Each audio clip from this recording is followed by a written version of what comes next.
본문 1절과 2절을 보니까 예수님께서 제자들한테 일부러 이런 말씀을 하세요. 얘들아, 내가 저기 있는 사람들을 불쌍하게 여긴다. 여기서 불쌍하게 여긴다라는 이 단어가 특이합니다. 원문에 스플랑크니조마이라는 단어인데 이 단어는 스플랑크논이라는 단어에서 왔어요. 여러분, 스플랑크논이라는 단어가 창자라는 뜻입니다. 그러니까 창자라는 뜻에서 불쌍히 여긴다는 말이 나왔다는 것은 우리식으로 말하면 애간장이 끊어진다. 간절하다. 가슴이 터질 것 같다. 이 속에 있는 내 오장육부가 이 터질 것만 같은 거예요. 이 창자가 흔들리는 거예요. 그렇게 내 속에서부터 우러나오는 저 사람들을 향한 어떤 마음, 동정심, 연민, 안타까움, 이것을 불쌍히 여긴다라는 단어를 썼다고요. 예수님께서 거기 모여있는 무리들을 보면서 불쌍하게 여겼는데 그 불쌍히 여긴 이유가 뭔가 성경에 나오기를 그 사람들이 지금 매우 배고파하고 있다는 거예요. 예수님과 함께 있은 지 사흘이나 지났어요. 그 중에는 먼 데서 온 사람도 있다고 했어요. 예수님이 하신 말씀이에요. 예수님은 거기에 모여있는 사람들이 누군지 그리고 현재 어떤 상태에 놓여 있는지를 잘 알고 계세요. 그리고 그 사람들에게 정말 필요한 게 무엇인지를 알고 계세요. 지금 그들이 매우 굶주려 하고 있다는 사실 때문에 예수님은 그들을 불쌍히 여긴다라고 제자들에게 말씀하셨다는 거죠. 여러분, 여기서 우리는 중요한 사실을 확인하게 됩니다. 예수님은요, 저와 여러분들의 현재의 상황을 알고 계세요. 잘 알고 계세요. 사람이 그렇게 많아도 4,000명이나 넘는 사람들이 모여 있었어도 그 중에 어떤 사람은 멀리서부터 왔다. 그 사람들을 굶긴 상태로 집으로 돌려보낼 수가 없다. 그들은 지금 매우 힘들어한다. 그 사람들을 내가 불쌍히 여긴다. 이렇게 예수님께서 제자들에게 말씀하셨다는 점이에요. 왜 이런 말씀을 제자들에게 하셨겠어요? 첫째는 예수님이 사람들을 불쌍히 여기시는 분이라는 것을 가르쳐 주시는 것이고, 또 하나는 제자들에게 너희들도 나와 함께 저들을 불쌍히 여기는 마음을 공감하기를 바라신 거죠. 그래서 일부러 제자들에게 말씀하신 거예요. 저와 여러분들의 마음속에 사람을 보고 그 사람의 형편을 보고 불쌍히 여기는 이 마음이 있게 되기를 축복합니다. 이게 필요한 마음이에요. 사람을 보고 불쌍히 여기는 마음을 갖지 않는 것은 큰 문제가 있는 거예요. 특히 예수님께서 보시고 불쌍히 여기는 사람을 보고도 나는 예수님과 같은 마음이 아니라고 한다면 예수님의 제자로서 부족한 겁니다. 하나님의 백성으로서 부족한 거예요. 적어도 예수님이 불쌍히 여기는 사람을 보면 우리도 똑같은 마음이 들어야 된다고요. 예수님께서는 우리가 서로를 불쌍히 여기기를 바라고요. 또 예수님께서 저와 여러분을 불쌍히 여기고 계신다는 것을 알고 있기를 바라고 계세요. 여러분 스스로를 생각해 보세요. 사람들이 여러분을 불쌍하다 그렇게 말하면 좀 자존심이 상하지만 예수님께서 여러분들을 내가 너를 불쌍히 여긴다. 이것은 축복입니다. 은혜예요. 예수님이 나를 불쌍히 여기는 것보다 더 큰 은혜가 어디가 있어요? 기적이 언제 시작되며 축복이 언제 시작됩니까? 예수님이 불쌍히 여기기 시작할 때 시작되는 겁니다. 저와 여러분의 기도 제목이 뭐여야 할까요? 오 주여 나를 불쌍히 여기소서. 주님이 나를 불쌍히 여기시기를 기도합니다. 이것이 저와 여러분의 기도 제목이 되어야 하는 거예요. 주님 볼 때 불쌍히 여기시는 것보다 더 큰 은혜가 어디 있어요? 이게 보니까 참 마음이 안 됐다. 그래서 주님께서는 바울 사도를 통해서 에베소 교회에 보낸 편지에서도 그렇게 하라고 말씀하셨는데 보실까요?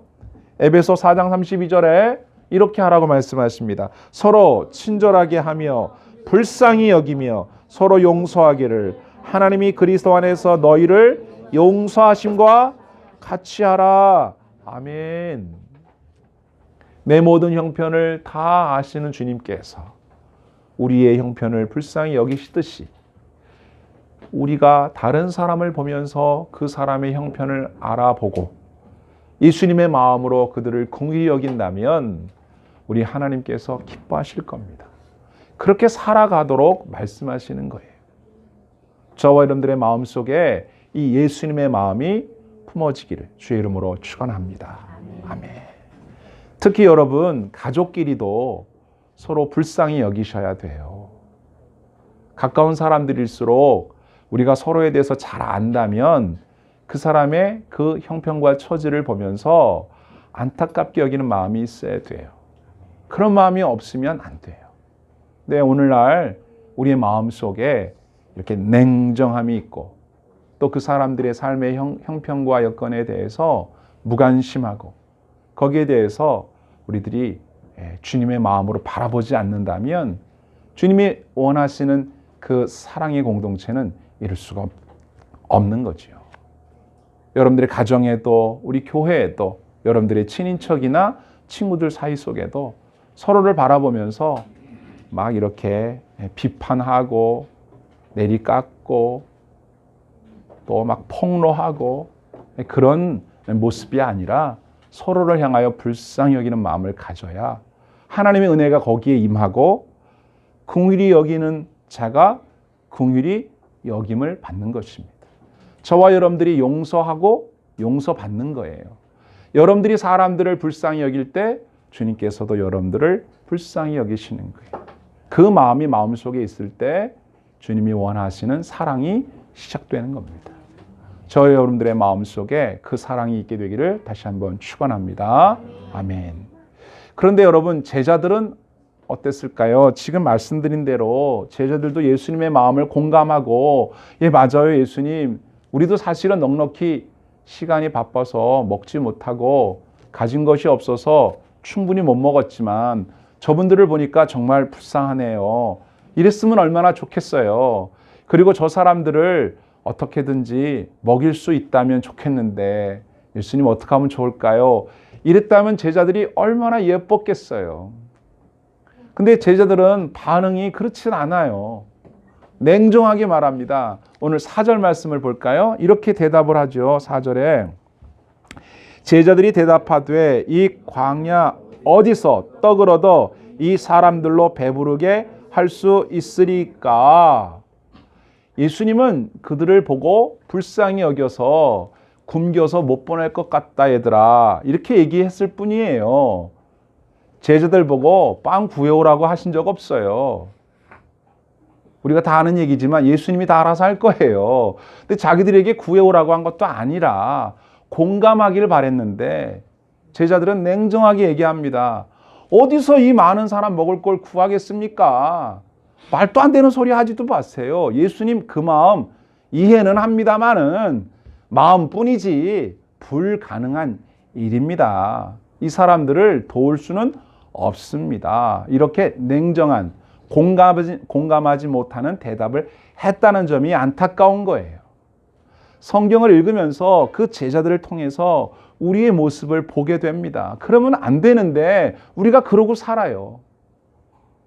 여러분 주변에 있는 사람들 중에 여러분이 뭐 힘들다 이런 얘기하면 공감해주고 우리 믿음으로 이겨보자, 기도하자 이렇게 말해주는 사람도 있지요. 예, 있어요. 그런데 그런 사람만 있는 게 아니고 언제 누가 자기 보고 해결해달라고 그랬나?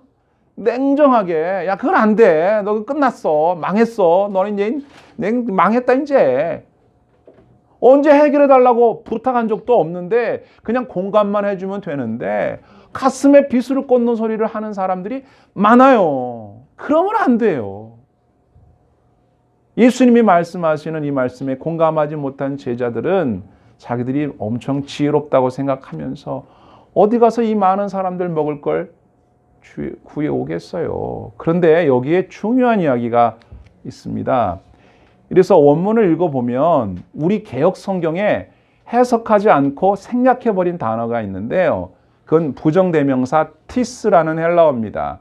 이 단어는 단수로 쓰여서 누구 부정대명사 티스, 어느 누구, anyone 이런 뜻이에요. 이게 빠졌어요. 그래서 이거를 표준세번역 성경에서는 이걸 생각해서 번역을 해놨는데 여러분 주보에 보세요. 읽어볼까요? 그럼 뭐라고 돼 있어요?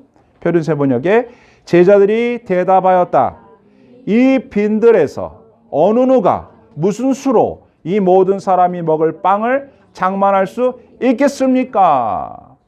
예수님이라도 못합니다. 이런 말이에요. 어느 누구라도. tis, anyone. 아무도 못한다 이 말이에요. 여러분, 예수님께서 제자들에게 그들을 불쌍히 여긴다 말씀하실 때 공감을 바랬는데 이들은 더 나아가서 예수님의 능력을 제안하면서 이 일은 누구도 어느 누구도 할 수 없는 일이다.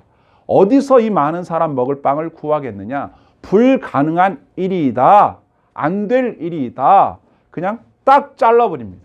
단호하게 말해버립니다. 여러분 여기서 우리가 중요한 교훈을 하나 배워야 됩니다. 우리가 된다라고 될 수 있다, 할 수 있다, 믿음으로 하자 이렇게 말하는 것도 믿음의 말이지만 안 된다, 못한다, 절대 못해 이것도 믿음의 말이라는 거 아세요? 어떤 믿음이에요? 절대로 안 된다고 믿습니다 이 말이잖아요. 어차피 결과는 모르는 거예요. 어차피 해봐야 되는 거잖아요. 그런데 아직 안 해본 일을 하나님이 도와주시면 할 수 있습니다. 믿습니다. 이렇게 말하는 사람도 있지만 안 된다고 믿고 확신 가운데 말하는 사람도 있다는 거예요. 여러분 어느 쪽이 돼야 하시겠습니까?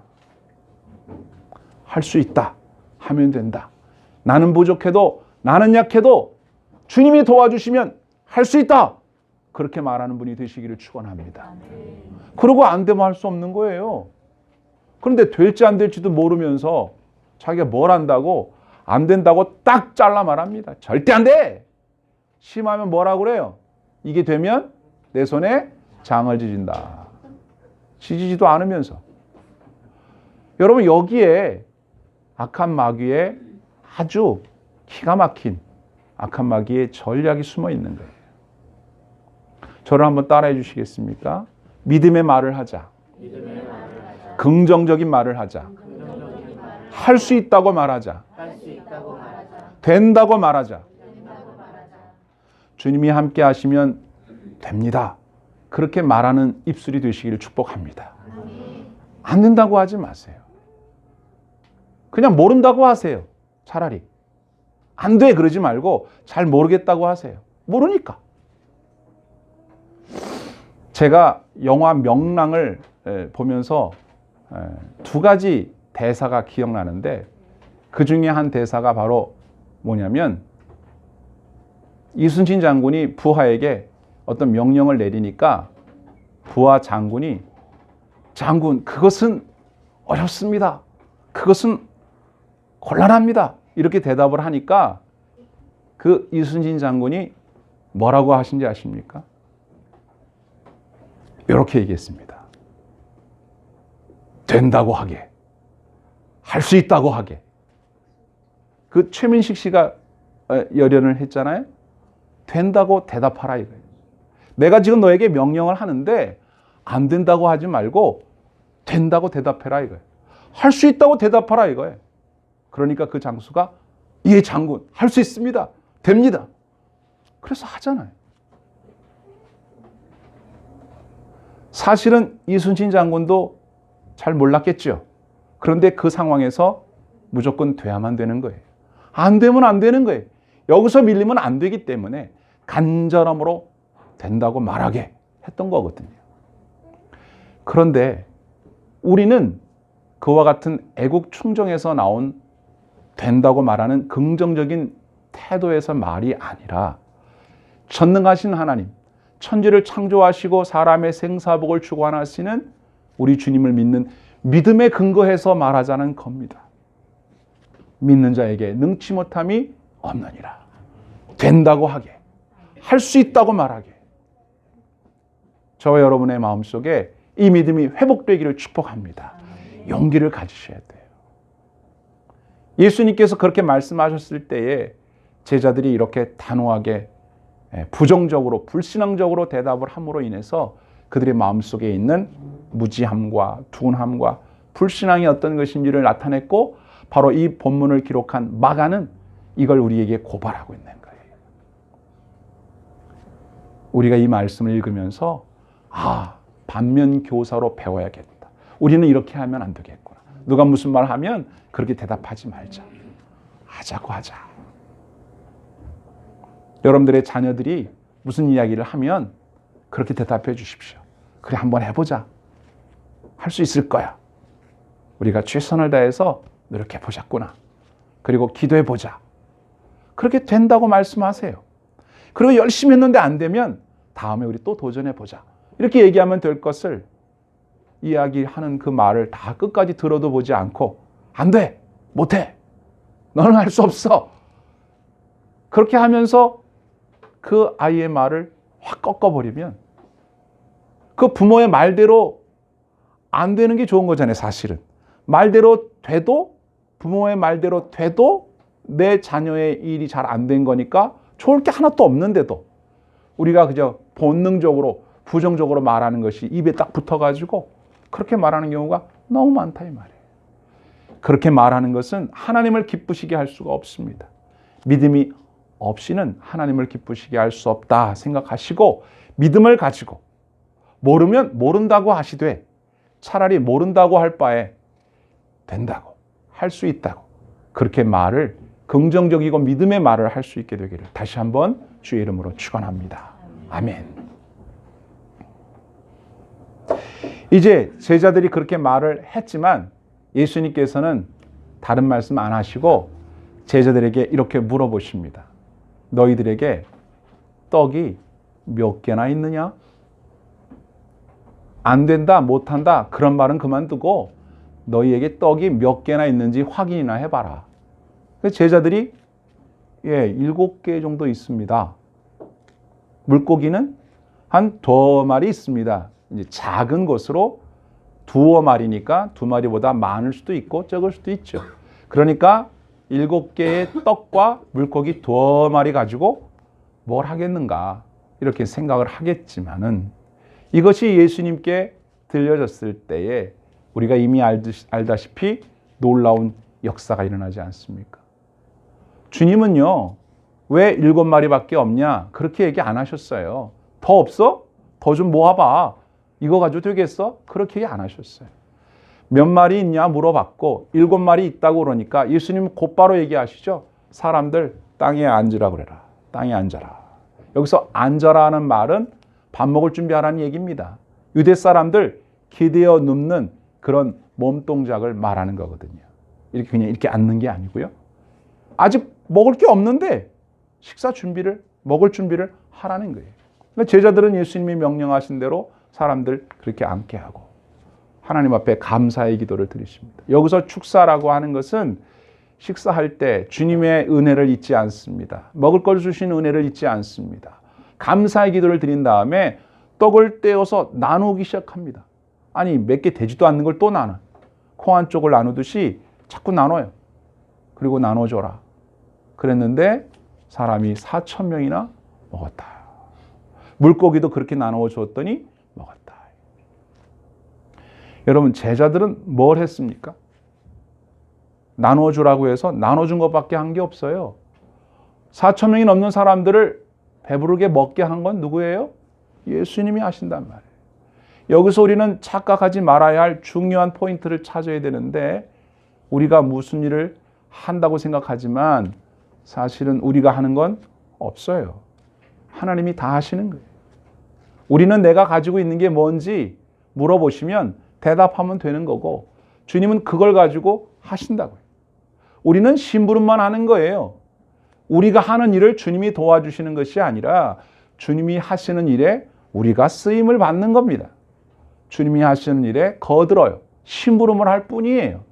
근데 우리 자신이 무엇인가를 할 거라고 생각하니까 자꾸만 나의 뭐 실력이라든지 나의 경력이라든지 나의 학력이라든지 자꾸만 내가 가지고 있는 것에 대해서 부족한지 많은지 힘이 있는지 없는지를 자꾸 생각하는 거지만 예수님은 보리떡 7개만 가지고도 4,000명을 충분히 먹일 수도 있고 보리떡 5개 물고기 2마리로 5,000명도 충분히 먹일 수도 있는 분이다 이런 말이죠.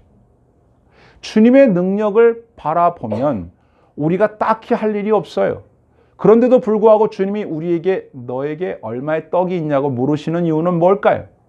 우리가 떡이 얼마나 있는지 몰라서 물어보실까요? 그게 아닙니다. 네가 가지고 있는 그것으로, 네가 가지고 있는 그 실력으로, 네가 가지고 있는 그것 가지고도 충분히 하나님 일을 내가 할 수 있으니 그거 나한테 가져오라. 그런 말씀하시는 거예요. 우리는 이미 성경에서 모세가 자기가 들고 다녔던 그 지팡이를 가지고 홍해를 갈랐던 사건을 알고 있습니다. 다윗이 물맷돌을 가지고 골리앗이라고 하는 엄청나게 큰 장군을 쓰러뜨린 걸 알고 있어요. 그 자기가 쓰던 그 물맷돌이에요. 모세 자기가 쓰던 지팡이에요. 특수 제작해서 배달받은 게 아니에요. 사사기 15장에 보면 삼손이라고 하는 사람은 당나귀 턱뼈를 가지고 그래봤자 당나귀 머리통이 커봐야 얼마나 크겠어요. 그걸 가지고 블레셋 사람 1,000명을 때려 죽였어요. 장비가 중요한 게 아니라 그걸 붙잡은 손이 중요한 겁니다. 저와 여러분들이 가지고 있는 그 재능이 크지 않아도 괜찮아요. 주님이 쓰시면 역사는 일어나는 것입니다. 아까도 우리 집사님 얘기하셨죠. 목소리가 가수들처럼 아름답지 못하다. 우리 모두 다 아는 사실이에요. 다 동의합니다. 주님은 그 목소리를 사용하시는 줄 믿습니다. 그게 중요한 거예요. 아무리 아름다운 목소리 TV에 나올 만큼 뭐 이렇게 경연에 나와서 상 받을 만큼 대단한 목소리라고 해서 그 목소리를 쓰시는 게 아니라 주님께서 쓰고 싶은 목소리를 쓰시는 겁니다. 쓰임 받는 게 중요해요. 저와 여러분들이 가진 것 없다, 부족하다 그런 얘기하지 마시고 주님께서 하실 수 있다는 믿음을 가지고 여러분이 할 수 있는 최선의 노력을 다 하시기만 하면 되는 것입니다. 주님께서 그렇게 써주실 줄 믿습니다. 아멘. 그렇게 해야 되는 거예요. 그런데 예수님께서 제자들을 통해서 이렇게 4,000명이 넘는 사람들을 먹이시고 난 다음에 그 마음이 어땠겠어요? 최초에 불쌍히 여기셨던 그 마음과 배부르게 먹고 이제 각각 돌아가는 모습을 볼 때 우리 예수님 마음이 얼마나 흐뭇하셨겠어요? 바로 그겁니다. 주님께서는 저와 여러분들의 부족한 필요를 채워주시는 걸 원하세요. 그걸 풍성하게 채워주심으로 배부르게 먹고 남은 것을 거두어 드리는 모습을 보면서 행복해 하신단 말이죠. 우리 주님은 바로 그런 분이십니다. 우리가 이 추운 겨울을 맞이하면서 우리의 마음이 자꾸 움츠러들고 우리의 삶이 자꾸 소극적으로 움츠러들 수 있습니다. 이럴 때일수록 마음의 용기를 내시고 힘을 내시고 우리 주님께서 저와 여러분들의 필요를 아시고 그걸 창자가 흔들릴 정도로 불쌍히 여기시며 베푸르게 해주고 싶어 하신다는 사실을 믿으시고 누가 나를 도와줄 수 있겠어? 나의 이 어처구니 없는 이 상황을 누가 도와주겠어? 예수님도 못 도와줘. 하나님도 못 도와줘. 이런 부정적인 소리 하지 마시고 나는 부족해도 나는 약해도 우리 주님이 함께 하시면 할 수 있다. 그 믿음 가지고 이 추운 겨울을 따뜻하게 지날 수 있게 되기를 축복합니다. 아멘. 여러분의 마음이 자꾸 흔들릴 수 있을 때마다 하나님의 말씀 속에서 위로를 받으시길 바라요. 성경을 펴보면 어떤 일이 있었는지가 쭉 나오잖아요. 아, 그때 이런 일이 있었으니까 그렇지. 베드로라면 그렇지. 예수님이라면 그렇지. 이렇게 했었지. 와, 맞아. 우리가 몰랐던 일들이 성경에 있었네. 성경을 읽어보면서 용기를 얻게 되는 거예요. 그런데 사람들이 우리에게 해주는 말을 들으면 자꾸 낙심하고 실망스럽고 그 사람들이 할 수 있는 말은 그것밖에 없으니까 해줄 수 있는 말이 그것밖에 없으니까 부정적으로 말할 수밖에 없는 거예요. 여러분 그럴 때일수록 더 주님의 말씀에 마음을 두시고 더 기도하면서 하나님 앞으로 나아가셔야 돼요. 우리의 삶의 문제는 날마다 거의 매번 다가오고 있어요. 우리가 쉬지 않고 기도하지 않는다면 우리의 삶의 문제를 믿음으로 해결하지 못하게 된다는 거예요. 믿음으로 해결할 수 있도록 우리가 계속 기도해야 될 필요성이 있는 겁니다. 오늘 좌우에 있는 분들에게 그렇게 한번 주의 이름으로 권면을 하겠습니다. 믿음으로 말합시다. 할 수 있다고 말합시다. 끝으로 아까 제가 명랑에서 2가지 명대사가 있다고 그랬잖아요. 하나가 더 남았습니다. 그게 뭘까요? 여러분도 다 짐작하시는 것처럼. 지연아, 소신에게는 아직 12척의 배가 남았습니다. 저는 이렇게 말하고 싶어요. 얘들아, 너희에게 떡이 얼마나 있느냐 물으실 때 그때 믿음 있는 제자 중 누가 주여, 저희에게는 아직 떡이 7개가 남았습니다. 7개씩이나 있습니다. 7개면 충분히 하실 수 있잖아요. 여러분, 요 사건 앞에 오병이가 있었거든요. 저번에는 5개로도 하셨는데 7개나 남아 있습니다. 주님, 이번엔 또 얼마나 멋있는 역사를 이루실 겁니까? 기대합니다. 이렇게 말했다면 예수님이 얼마나 기뻤겠어요. 여러분도 그렇게 얘기하시기 바랍니다. 옆에 있는 사람 보고 주여, 저에게는 아직 떡이 7개나 남아 있습니다. 시작. 주여, 저에게는 아직 떡이 7개나 남아 있습니다. 아직 죽지 않았습니다. 여러분들에게 아직 남아 있는 게 있어요. 뭐가 남아 있습니까? 우리가 돈이 없지 믿음이 없습니까? 우리가 믿음이 있는 사람들이기 때문에 주님께서 우리에게 너희에게 뭐가 있느냐라고 물으실 때 주여, 저에겐 믿음이 있습니다. 이렇게 대답하심으로 우리 주님을 기쁘시게 하는 주님의 정들이 다 될 수 있기를 주의 이름으로 축원합니다. 아멘.